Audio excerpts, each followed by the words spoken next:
Assalamu alaikum. I'd like to welcome you also here to the Mosque's First Sunday program here in June 2014, and to my class, which deals with technology and finance. We're going to continue, though, our look at social media, and Twitter is a social media platform. I'm going to use it. Okay. And then when I get through, Sister Robin, I'll let you know. Okay. So this is going to be the second presentation on Twitter, and I hope it's as informative to you as the first one was. Give me just a second.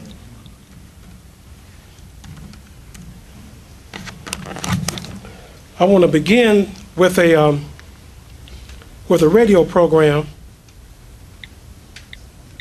that came on NPR. That's National Public Radio, and I think it will bring to your mind again when we look at social media. And when I talk about social media and technology, I try to focus in the context of business, how you can use this in your business life. Okay, and some of what I'm going to explain to you today, you'll understand what we mean by that. All right, so I want to begin with a program, like I said, from National Public Radio.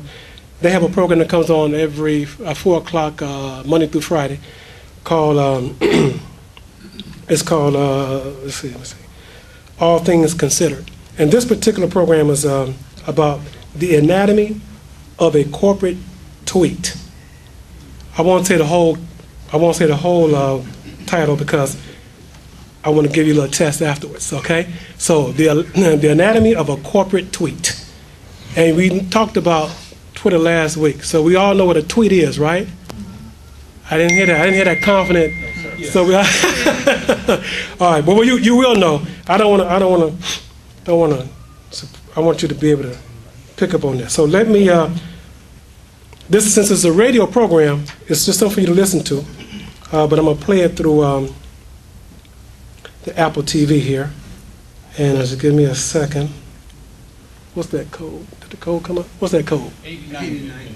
8090? Yes.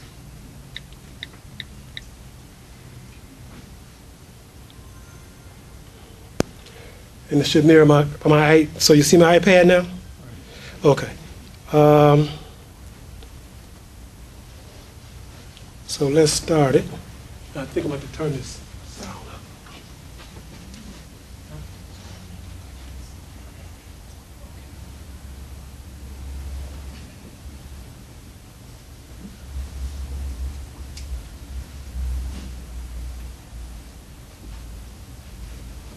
If you own a social media account like Facebook or Twitter, you're probably used to seeing companies post from their corporate accounts. Well, those are not impulsive, off-the-cuff messages. A corporate tweet can evidently be up to 45 days in the making and involve more than a dozen marketing professionals who plan, approve, and eventually publish those 140 characters. Aaron Taub, a reporter with Business Insider, recently took a look at the very involved process behind a single corporate tweet. He joins us now from New York. Thanks for joining us. Thanks so much for having me. And you went to an advertising agency, it's called Huge, to watch people actually work on a corporate tweet and corporate social media. What made you want to do this? Well, over the last decade or so, these social media platforms like Facebook and Twitter have really sprung up and grown in popularity. And as audiences have moved to these platforms, there's been a whole new industry of social media marketers. And anytime you go on a job board in the media industry, you see listings for community managers and social media managers. And I just sort of wanted to know what goes into all this and what these people do all day.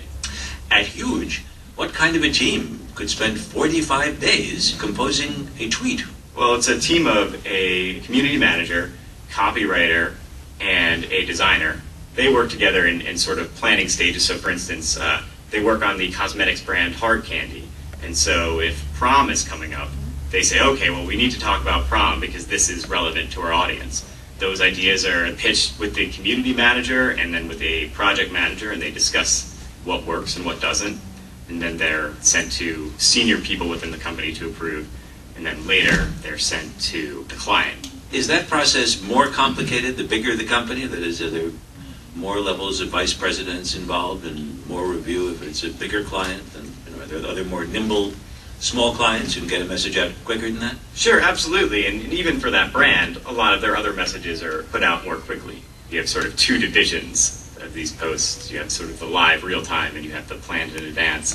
For instance, at this past year's Super Bowl, Hyundai set up a war room and they had 30 people watching the game together, and it was everyone from the head of integrated marketing to a caricaturist. Just waiting to tweet about anything that they could relate to Hyundai? Yeah. One thing that they did was they had an ad about dads at this year's game, and someone tweeted about how, oh, I like this ad with the dads, and the man had a photo of his son in his Twitter avatar, and they tweeted him back a caricature of the son saying, we also think dads are important. We at Hyundai. Yes. Are these typically young people? I mean, people of the social media generation who are composing these tweets? Yes, for the most part, the people who work in social media are young people, and that's one of the really fascinating things about the industry. I was talking to some of the people there, and they were saying, I went to marketing school, and they didn't even have the best practices for this yet. So it's a lot of young people who've grown up with social media, who are familiar with the platforms, and they're all developing the best practices and figuring out what works, all kind of in real time. And another fascinating thing too is that the platforms themselves are developing rapidly.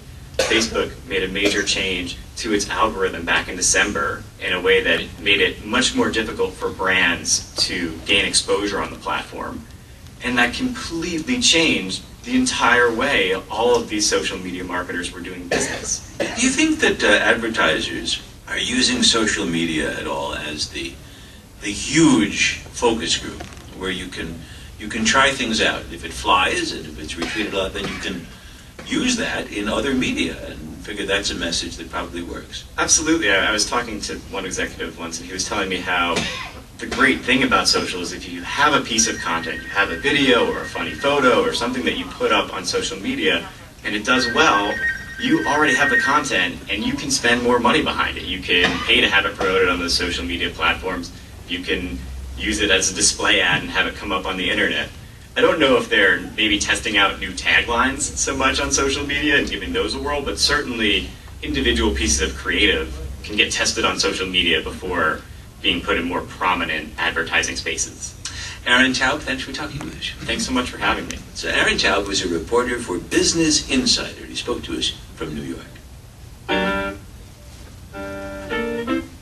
Okay, let me stop there.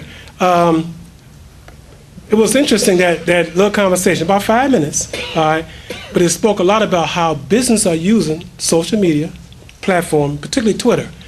So now, my test. How many characters is a tweet? 40. Okay, no more than 140. If you go on more than 140, it truncates it out, okay? So a tweet is 140 characters, all right? But there's something else that was said that's really important. Who did they say was mostly involved in social media now? Young people, right? Now, this is an opportunity. It's not a way to push people away. This is a way to bridge the generation. I'm looking around who's in this room in here, okay? And I don't see that many people who are the people who I know using social media, and they use it every day, all day. This is what I'm going to encourage all of us to do, because I'm doing it, even though I'm up on it. Involve your young people, involve your sons, your daughters, nieces, nephews, involve them in your business. If you have a business, or if you want to start a business, and you say, I want to have a bigger presence on Facebook, a bigger presence on Twitter, I want to know how to use those. Encourage them to come in too, learn about your business, and tell you, okay, Dad or Uncle, this is what you should do. This is how you get your Twitter page feed up. This is how you set your fan page up on Facebook. What you can do is, if you can, bring them here. Bring them here with you. All right, when I do these classes, and they can be helpful to you, but definitely involve them. This is how we can bridge that generation gap, okay? Because none of us will be around here that much longer. all right, and you certainly want your business or whatever else to continue to go on. Who's going to take it on for you? Who's going to carry it to the next level for you? So this is a good opportunity to involve those young people in your business operation. And don't be afraid. We are those things that we don't know, we don't understand, we stay away from. We shy away from them because we don't. But don't fear them. What Allah tells us in the Quran, that Allah is the creator of all the systems of knowledge, not just the knowledge, but the system that create and bring the knowledge to you. Am I correct? That's right. So that's the way we should be embracing this. We shouldn't be afraid of any of this. All right, we really shouldn't be. All right, it's just like ABCs. Once you get A, then you go to B. And once you get B, then you go to C.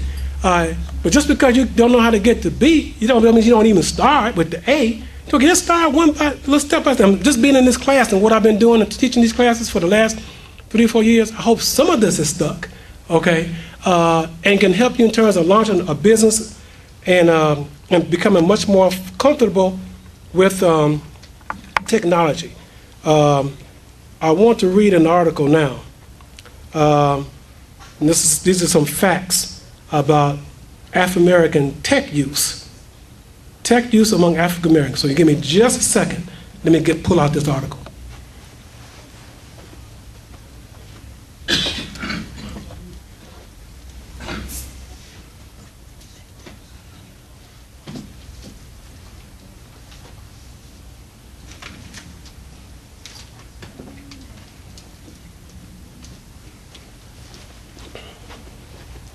This is very important information. I think it's critical that I bring it to your attention. This is from Black Enterprises magazine. I spoke some time ago about subscribing to Black Enterprises. If you haven't, I encourage you to. Good information, excellent information, all right, for African Americans from a business perspective. So, Black Enterprises magazine. But let me read these important tech facts. Okay, this is tech use among African Americans. 80% of African Americans use the internet. That's great. Which trails Caucasians, 87%, by 7%, or by 12% compared with home broadband adoption. When I say broadband, does everybody know what I mean when I say broadband? Okay, who doesn't know what I say when I say broadband? All right. When you get on the internet to your home, if you get on via a cable provider, or if you get on by a telecom company like AT&T or whatever, that's a broadband connection. If you dial up with a phone and get on it, that's a dial-up connection. And most dial-up connections are gone now. The most way you get on the internet now is, if you're at home, is what they call through an internet provider or through a phone company. It's called, and that's called broadband. That's what I mean by broadband connection. And the data moving between it is faster than dial-up. Okay? All right.